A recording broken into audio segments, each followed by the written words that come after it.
Oxon 3 Comunicación Natural. Toyota. Renfe. Nuevo Espacio Elite. San Miguel. Coca-Cola. Universidad de Oviedo. Acción Cultural Española. El Ayuntamiento de Gijón y el Gobierno del Principado de Asturias. Patrocinan la 37ª edición de la Semana Negra.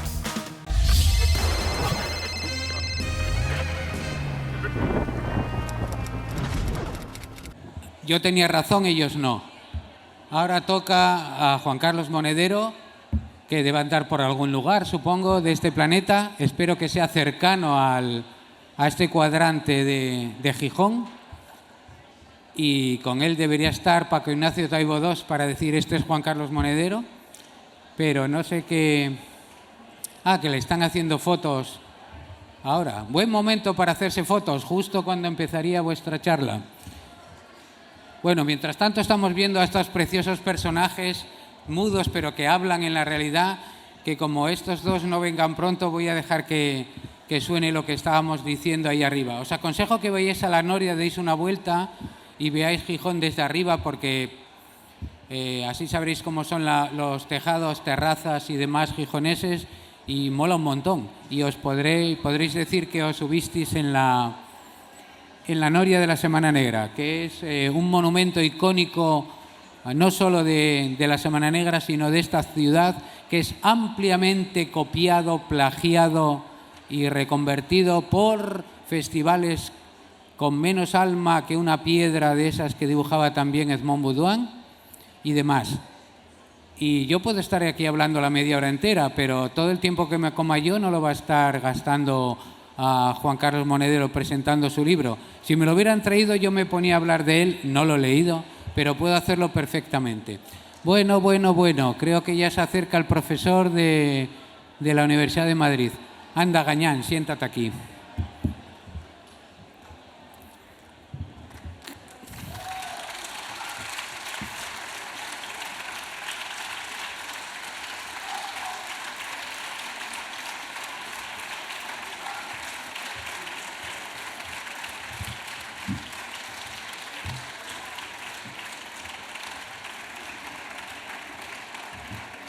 Tiro yo.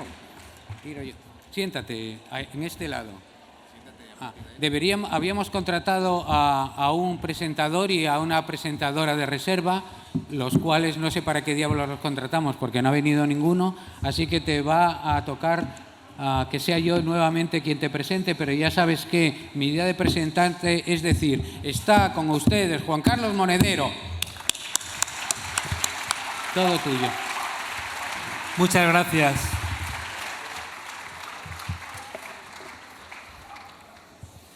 Decimos en la ciencia política que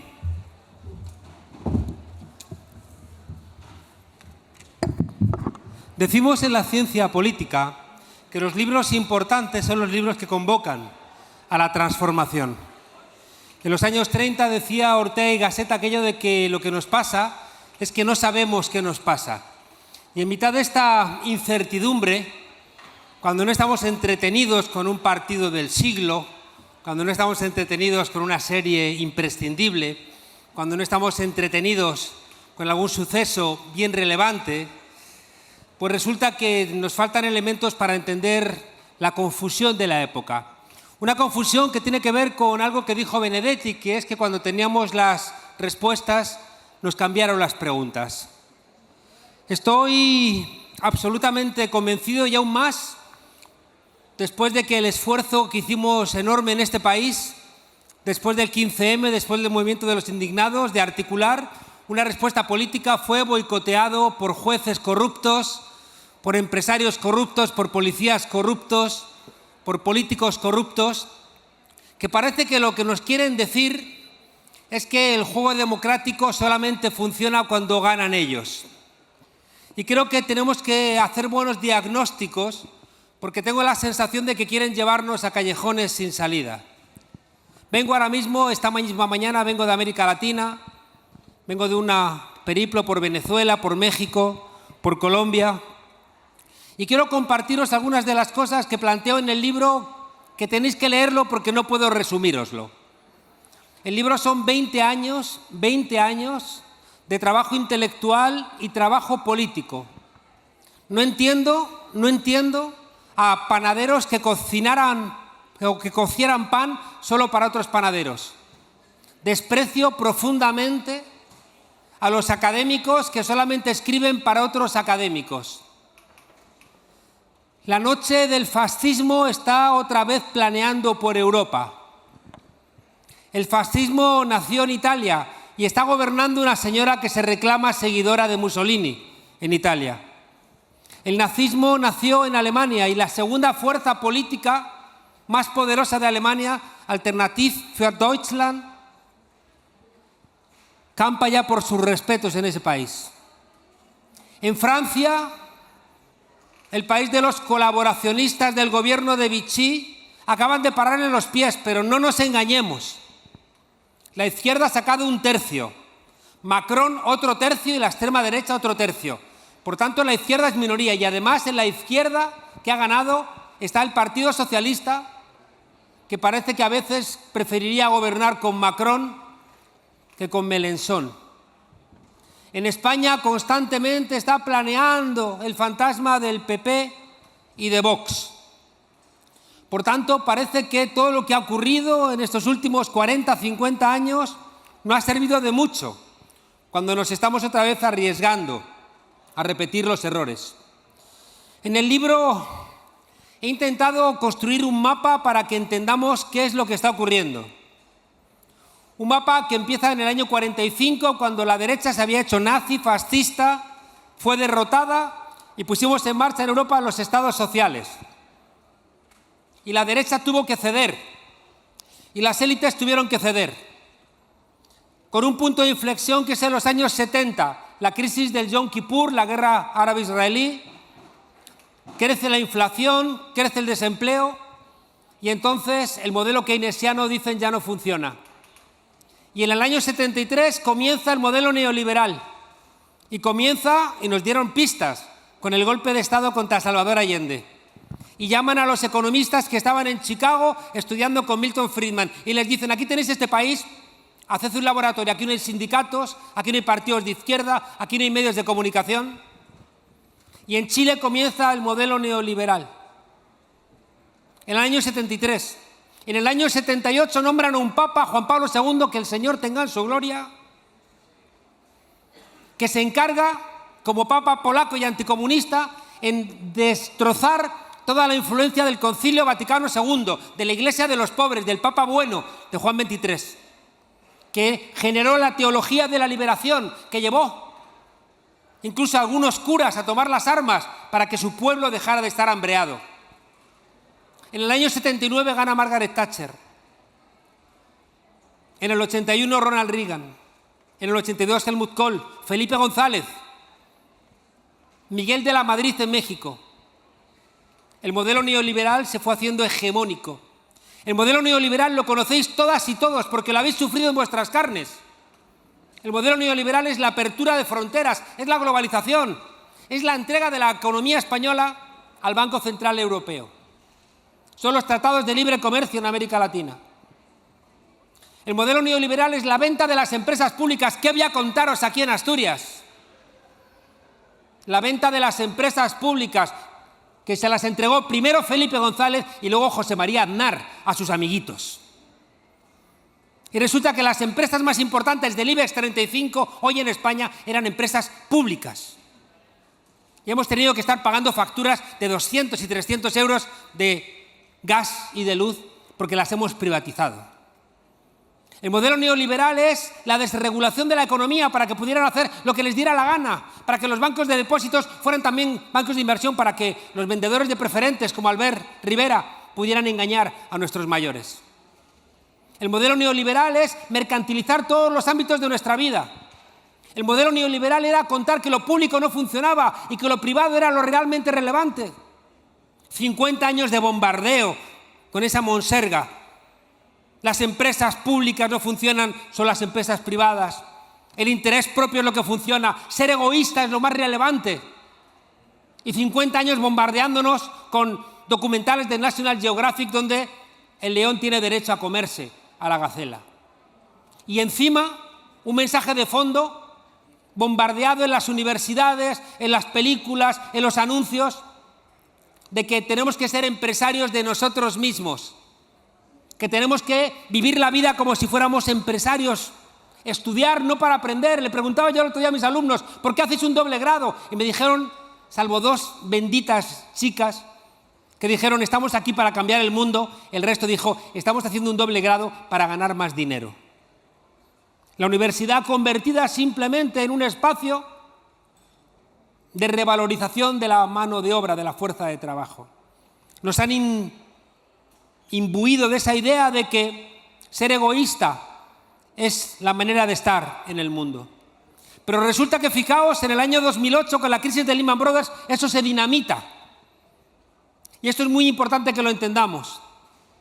Cuando estalla la crisis de 2008, que de repente deciden hacer ajustes brutales, cuando le roban a tantos inmigrantes, a tantas gentes humildes su casa, que llevaban pagando años y se quedan sin empleo, y les roban la vivienda. Y no solamente les roban la vivienda, sino que encima siguen debiendo dinero a los bancos. Es que lo que decíamos en el 15M, amigas y amigos, es lo que intento explicar aquí, que nos mean y dicen que llueve.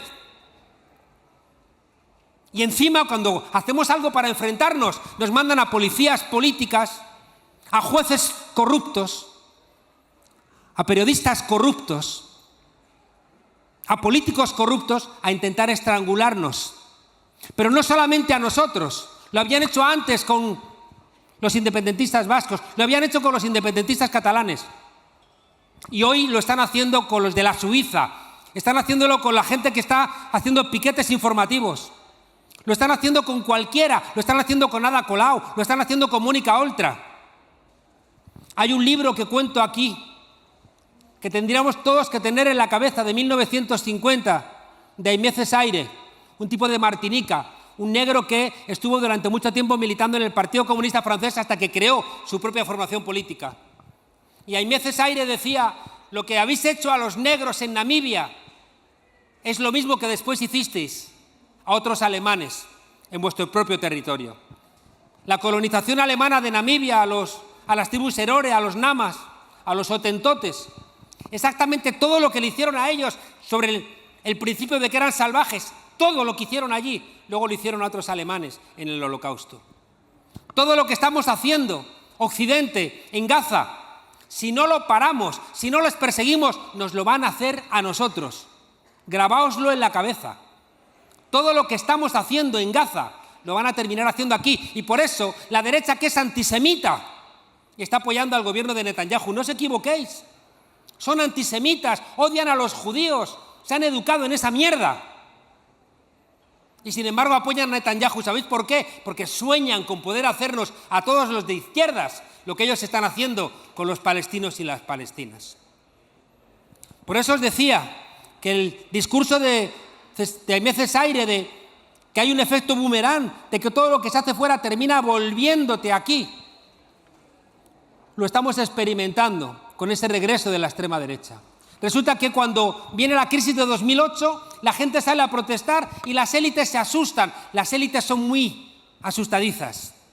Y esas élites, de repente, ¿qué hicieron? Pues lo que hicieron en los años 30 y en los 70, llamar al autoritarismo.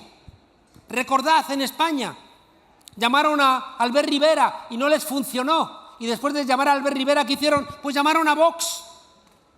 Pues igual que llamaron en Brasil a Bolsonaro y en Estados Unidos a Trump y a Kast en Chile y a Milei en Argentina y luego antes a Macri.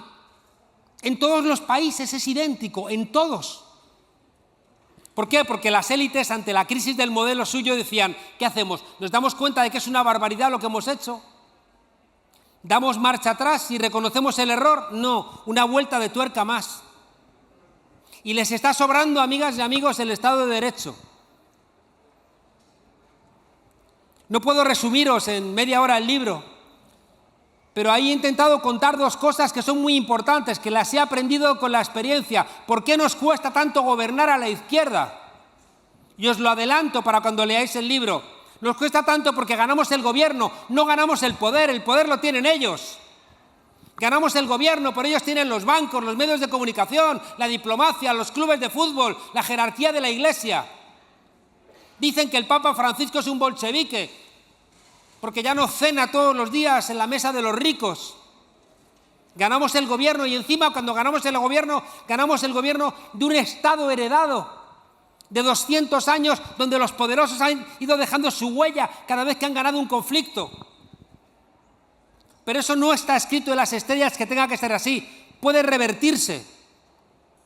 Los jueces de la manada, recordad, sancionaron, después de contar una violación, dijeron que era un abuso sexual y salisteis las mujeres a la calle y obligasteis al Estado a cambiar esa sentencia. Eso es lo que demuestra que las transformaciones se hacen desde la calle, no se hacen solo desde los parlamentos. Se equivocan las formaciones políticas que se dejan devorar solamente por la lógica parlamentaria. De las 4 cavidades del corazón, una la tenemos que dedicar a las instituciones. Porque si no gobernamos los ayuntamientos, las comunidades autónomas, los estados, la Unión Europea, no podemos transformar las cosas. Hay que hacer la pelea institucional. Los que tengan más conciencia en partidos, los que no tengan tanta conciencia, por lo menos votando. La segunda cavidad del corazón hay que reservarla a las calles. En las calles es donde el miedo cambia de bando y lo he aprendido en todos los continentes en los que he estado. Tú no cambias las cosas solamente por estar en el Parlamento o en el Gobierno, tiene que estar la gente en la calle empujando. Si no, no cambias las cosas. Por tanto, cada uno de nosotros tiene que saber que no basta votar y desentenderse de la política, hay que seguir empujando en las calles. La tercera cavidad del corazón hay que dedicarla al relato, tenemos que militar en el relato. Vivimos en la era de las mentiras. Cuento en el libro una historia, no sé el tiempo que ya me habré comido el tiempo. Os cuento rápidamente una cosa en el libro que narro que me estremeció. En los años 80 hubo una campaña contra la Nestlé, la del chocolate, que se llamaba Baby Killers, asesinos de niños. Y era porque la Nestlé, en su infame lógica del beneficio, no se le ocurrió otra cosa que en América Latina y en África decir que las malas madres eran las que daban el pecho y que las buenas madres eran las que daban leche en polvo, leche de fórmula la llamaban. Y resulta que en África y en América Latina no hay agua potable. Y bombardearon a las madres con supuestas doctoras que le regalaban la leche en polvo. Si usted es una buena madre, tiene que darle esta leche al niño porque su niño no se va a enfermar. Si su niño está enfermo es porque le está dando el pecho. Fijaos qué delincuentes. Matazón enorme en África y en América Latina. Y un grupo de religiosos montó una campaña Baby Killers, asesinos de niños. ¿Y sabéis qué hizo la Nestlé? Cuando se tradujo el folleto en Suiza al alemán, decidieron ponerles una querella. Y entonces aquel escándalo creció y se hizo mundial. ¿Sabéis qué hicieron los sinvergüenzas de la Nestlé? En vez de dar marcha atrás y pedir perdón y resarcir a las víctimas, lo que dijeron fue: vamos a partirles la madre a estos. Y contrataron a un tipo de la inteligencia norteamericana, a Rafael Pagan, y le dijo: termina con estos. Y tomad nota, ¿sabéis lo que hizo Pagan? Dijo: hay que crear en este movimiento 4 grupos. Hay que identificar a los radicales, le llamaba. Los radicales eran los coherentes, la gente que había empezado el movimiento, la gente que había hecho el estudio, la gente que había establecido las claves y las causalidades que demostraban que esa gente había asesinado a niños. Decía: a esos radicales hay que aislarlos. Hay que identificar a los oportunistas, porque los oportunistas están aquí, pero los podemos convencer para que estén en otro lado. Hay que identificar a los idealistas, dijo. Y a los idealistas hay que confundirlos, porque están aquí por buena fe, hay que darles datos falsos o incluso hay que radicalizarlos para que se enfaden con los ya radicales. Y por último hay que identificar a los realistas, porque los realistas no quieren cambiar el sistema y con ellos podemos negociar algún tipo de salida. Y entonces decían esta gente: tomad nota, si pactamos con los realistas, si compramos a los oportunistas, si confundimos a los idealistas y aislamos a los radicales, hemos acabado con el movimiento. Seguramente os suena, porque llevamos unos cuantos años viendo en todos los países del mundo cómo hacen eso con la izquierda. Añadidle, si queréis, en nuestras sociedades saturadas audiovisualmente, el llamado lawfare, guerra jurídica y mediática, porque vienen las dos juntas. ¿Y sabéis qué está pasando ahora? Que es de las paradojas que analizo en el libro, que es la izquierda, a la cual esta democracia liberal de mediada nos parece insuficiente para solventar los desafíos que tenemos en el siglo XXI. Somos nosotros los que estamos defendiendo esta democracia, mientras que la derecha, que es la que se beneficia de esta democracia vaciada, es la que la está pateando. Aquí la está pateando con el lawfare, aquí la está pateando con policías patrióticas que son sinvergüenzas y delincuentes, la está pateando con jueces corruptos, con medios de comunicación corruptos. En América Latina dan un pasito más y si pueden dan golpes de Estado. De manera que somos nosotros los que estamos defendiendo esta democracia quebrada, mientras que ellos se permiten el lujo de despreciarla. Porque la derecha, y es una de las conclusiones del libro, solamente juega a la democracia con las cartas marcadas. Y por eso os decía que necesitamos tener una parte del corazón en las instituciones, otra en las calles, otra en el relato, militar en el relato, que no nos engañen, tener información, estar aquí, leer los libros, discutir con los compañeros, dejar de una vez por todas ese vertedero que se ha convertido Twitter, donde parece que vale igual la opinión de Einstein que de un terraplanista. Y hay una cuarta parte que no es menor para mí. Hay una cuarta parte que es la alegría. Yo creo que la risa es revolucionaria. Creo que uno de los elementos que consigue el poder para que tiremos la toalla es entristecernos, es enfadarnos, para que al final no soportemos la tensión de estar peleando por las instituciones, peleando en las calles, peleando por el relato. El libro es una invitación a la alegría. El libro lo termino, esto es un poco spoiler, pero da lo mismo, hablando de la historia de Espartaco, que la he contado alguna vez aquí. ¿Por qué Espartaco, hijo y nieto de esclavos, se levanta contra el ejército romano, que era el más poderoso de la época, y encima los derrotan?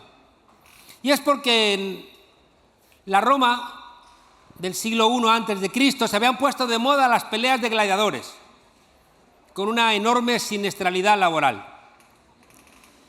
Y resulta que como moría mucha gente en las peleas de gladiadores, porque los gladiadores no morían, morían a los que llevaban a que los gladiadores los mataran. No os equivoquéis, había unos gladiadores figura, iban allí a descuartizar a gente, hombre, les enseñaban un poquito para que no fuera tan que fuera allí y se los cargaran en 5 minutos, porque entonces no había espectáculo. Entonces resulta que sacan de la mina a Espartaco, le miran los dientes, le miran el pectoral y dicen, tú a la escuela de gladiadores. Y él está contento, porque allí come mejor, puede pelear por su vida, cree que ha mejorado. El problema es que llega a la escuela de gladiadores de Lenturo alguien que no tenía que haber llegado, que es Craxo, un galo que se había levantado y en vez de crucificarlo, que es lo que hacían con los que eran desobedientes, lo mandan a galeras. Pero como se ponen de moda las peleas de gladiadores, lo sacan de galeras diciendo, bueno, como va a morir igual en la arena, no pasa nada. El problema es que Craxo se da cuenta de que Espartaco tiene madera de líder. Y un día le dice Craxo a Espartaco, yo fui libre. Y Espartaco no entiende ni la palabra, no sabe ni qué significa. ¿Cómo que fuiste libre? Sí, que le quitamos las espadas y el látigo a los soldados, vendrían más soldados, los derrotamos, vendría una legión de Roma, los derrotamos. Y Espartaco nervioso, ¿y entonces qué pasó? Pues que durante 3 meses vivimos en comuna, donde todo era de todos. Comuna viene de común viene de comunis, que es lo contrario de inmunis. Inmunis es lo que no te afecta y comunis es lo que te afecta. Y Espartaco entonces, el dolor del látigo se convierte en saber. Y comienza lo que llamo en el libro la regla de la transformación. El dolor se convierte en saber. Y cuando a Espartaco ya le empieza a doler el látigo, empieza a decir, yo quiero acabar con este látigo.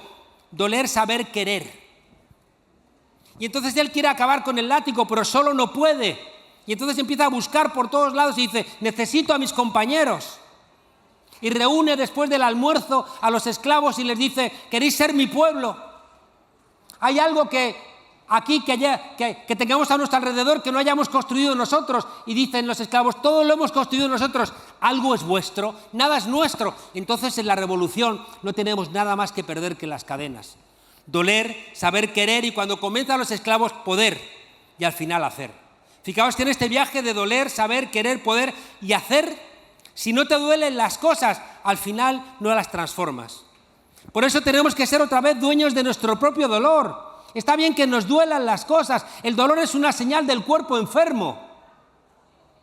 No hay que vivir en el dolor, eso es de viejas religiones dolorosas. No, pero sí que tenemos que saber cuando las cosas nos duelen, porque si no transformamos el dolor en conocimiento, en saber, no vamos a transformar ninguna realidad. Por eso os decía que es muy importante que volvamos a militar en el relato, para que entendamos qué es lo que realmente nos pasa, para que no cedamos. Es que nuestro país, España, se acostó franquista y se levantó demócrata, y es mentira. Se acostó franquista y se levantó franquista. Y nos colocaron al mismo rey, y a los mismos jueces, y a los mismos policías. Y encantados. Y en España, Franco murió en la cama, pero el franquismo murió en la calle porque la gente estaba desde el 74 hasta el 78 peleando en las calles. Y metimos la pata y con los pactos de la Moncloa sacamos al pueblo de la calle. Y nos equivocamos sacando al pueblo de la calle. Lo decía Julio Anguita, tenía toda la razón. Nos mean y dicen que llueve. Por tanto, fijaos, es muy importante entender en este contexto que os planteo, hay que saber con quién nos estamos jugando los cuartos, porque es igual en todos los países. Y como ya me habré comido el tiempo, quiero lanzaros un mensaje de optimismo y de esperanza. El libro está escrito, como decía Walter Benjamin, peinando la historia a contrapelo, es decir, cepillando la alfombra en la dirección contraria al pelo para que salte todo lo que está escondido. Porque si no parece como en esas estúpidas exposiciones del Museo del Prado, dice, la España de Felipe II, y solamente aparece Felipe II y su familia. Váyanse ustedes a la mierda. Como si la España de Felipe II fuera Felipe II y su familia. No me joda. ¿Dónde está la gente real? Es como la España de rey Juan Carlos. Estoy pensando que tendría que poner elefantes muertos. Creo que siempre que vengo a Gijón tengo que decir aquello que decía Talleyrand, el canciller francés: es costumbre monárquica el robar, pero los Borbones exageran. Fijaos, cuando tú cepillas la historia a contrapelo, si quisiéramos hacer la España del rey Juan Carlos, tendríamos que sacar no la España de su familia y de los Borbones. Para eso pones el cuadro de Goya de Carlos IV. La España de Felipe II, la España del rey Juan Carlos, la España de Felipe VI no puede ser la España de las élites aristocráticas. Y por eso, fijaos, una de las cosas que hago en el cuadro es analizar los fusilamientos del 3 de mayo.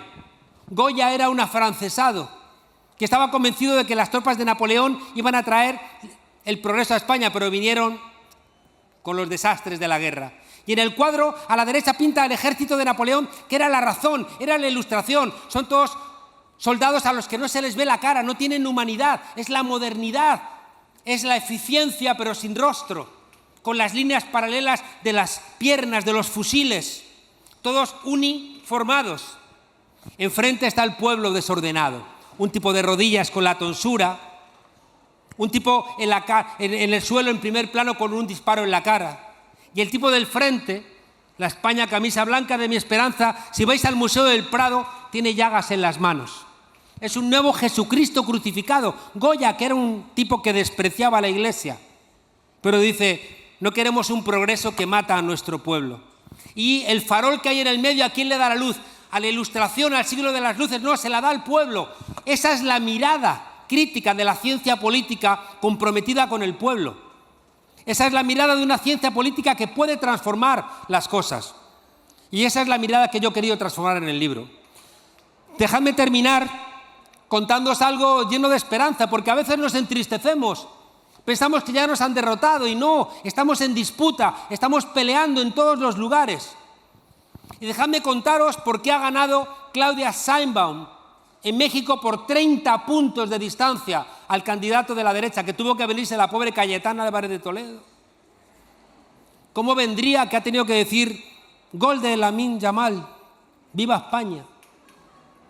Aunque he de reconocer que ese tuit de Cayetana diciendo Lamine Yamal ha metido un gol, viva España, me recordaba al señorito de los santos e inocentes mirando a sus colegas diciendo mira qué bien escribe su nombre mi criada.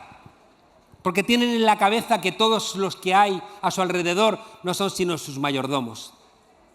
La mandaron porque pensaban que iba a ganar, pero no. Porque ha ganado López Obrador, que es quien le ha cedido a Claudia Sheinbaum esa victoria. Por 5 cosas que es la tarea de la izquierda en todo el mundo. Primero, coherencia ideológica, amigas y amigos. No podemos hacer zigzag ideológico. Una cosa es que a veces haya que ceder, porque la política es correlación de fuerzas, de acuerdo.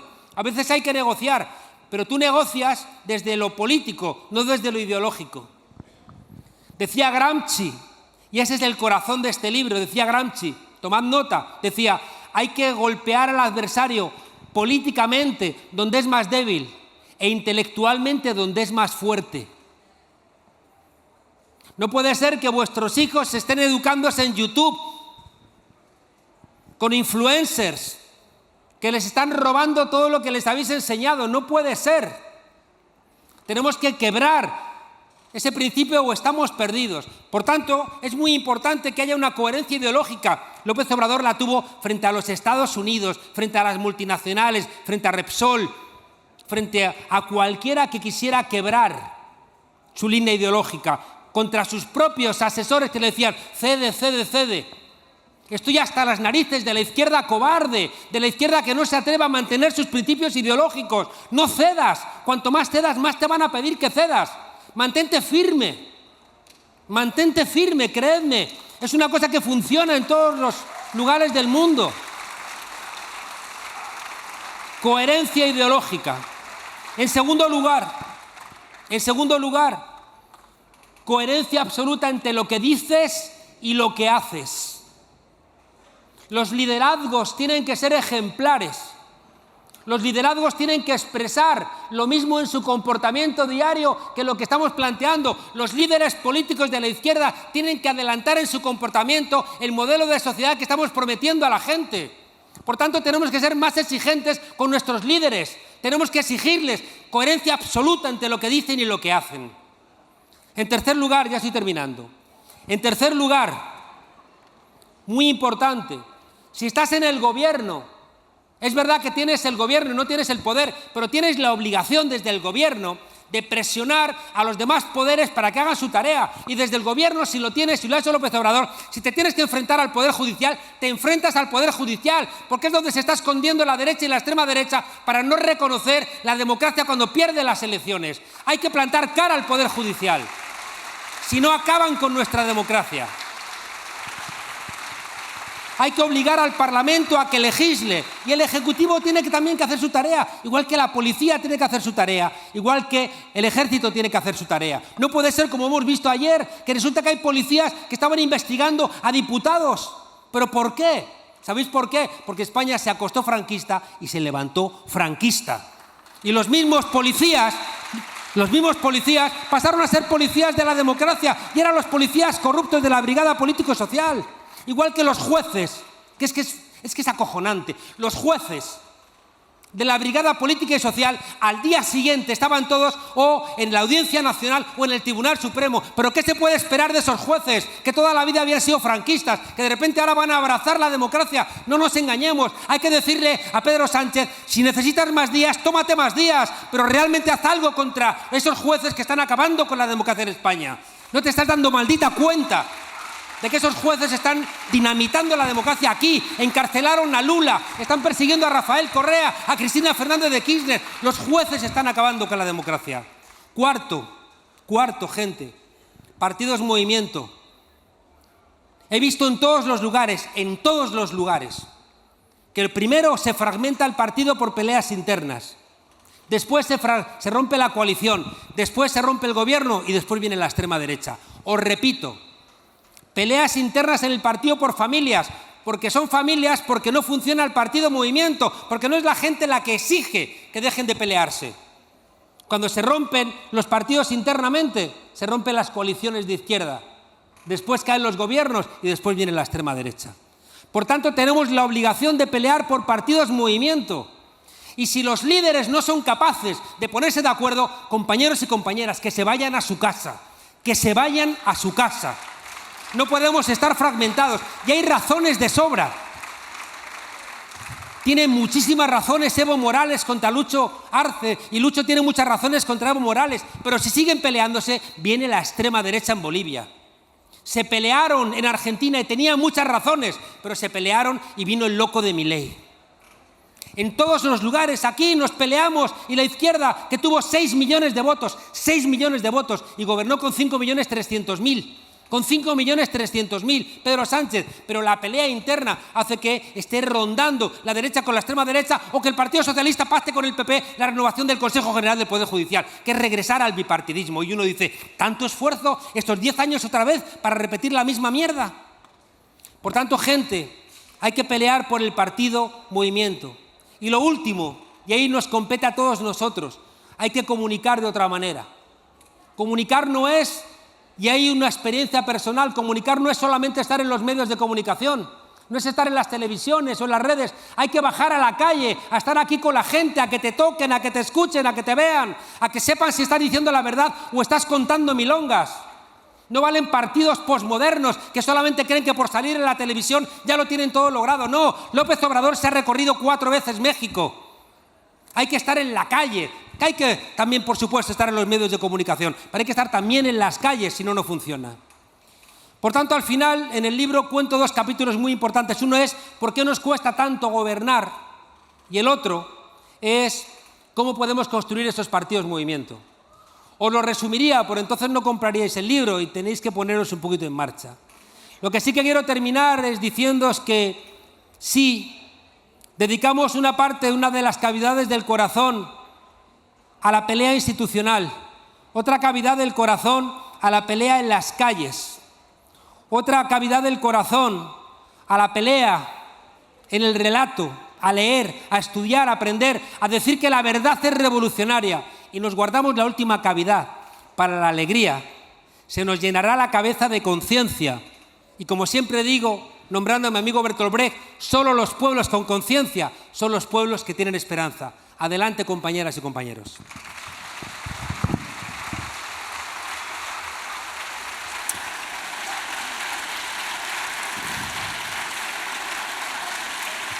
Cinco minutos. Juan Carlos va a volver a estar aquí a las 9 de la noche, me parece, porque ha hecho un maravilloso prólogo para el libro que os vamos a regalar conteniendo la exposición de Palestina, de cómic de este año. Hizo un prólogo súper brillante, así es que os aconsejo que volváis, tengáis el libro y los escuchéis a los autores y a ellos. Y ahora eso, muchas gracias Juan Carlos por estar aquí una vez más. Creo que tienes varias actividades que te esperan por ahí tus fans y los de una foto. Y bueno. Gente, unidad, unidad, unidad. Vale.